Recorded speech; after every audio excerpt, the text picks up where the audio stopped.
À la bibliothèque de Mézières-sur-Conon, on propose des actions culturelles classiques, donc des accueils de classe et des racontines, des lectures à haute voix pour tout public. Mais surtout, notre spécificité, c'est qu'on aime sortir de nos murs pour pouvoir faire venir le public dans la médiathèque. Et donc, avec l'équipe de bénévoles qui m'entoure, on prépare des événements culturels sur la commune comme Mézières en poésie, par exemple. On va aussi dans les classes clamer de la poésie avec les brigades poétiques. On a pu faire du street art autour de la poésie et d'autres thèmes pour faire venir les gens et pour que les personnes qui ne sont pas habituées à aller dans un lieu culturel se disent que c'est aussi pour eux.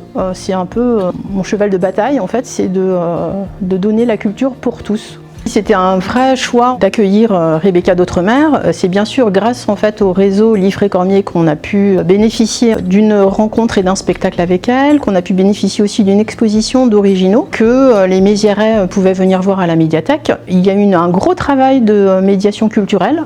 Et je pense que ça participe en fait au fait que les Méziérais soient très nombreux à venir à nos rendez-vous, que ce soit des spectacles, que ce soit des rencontres. Sur une petite commune comme Mézières-sur-Conon, la médiathèque est le pôle culturel de la commune, d'où toutes ces actions qui en émanent. S'inscrire en fait dans des actions nationales ou départementales nous permettent aussi de pouvoir proposer d'autres animations en surplus de ce qui se passe habituellement et d'enrichir la programmation culturelle de la médiathèque. J'aime bien rencontrer les lecteurs et en tant que bénévole, j'aime bien, lorsque je fais les permanences, conseiller les familles sur les contes pour enfants, parce que mes enfants en ont lu énormément. Quand je venais à la bibliothèque avec eux avant d'être bénévole, c'était énormément de contes qu'on lisait, donc ça c'est très agréable de pouvoir les conseiller et de voir passer des ouvrages qu'on a pu lire quelques années auparavant en tant que maman.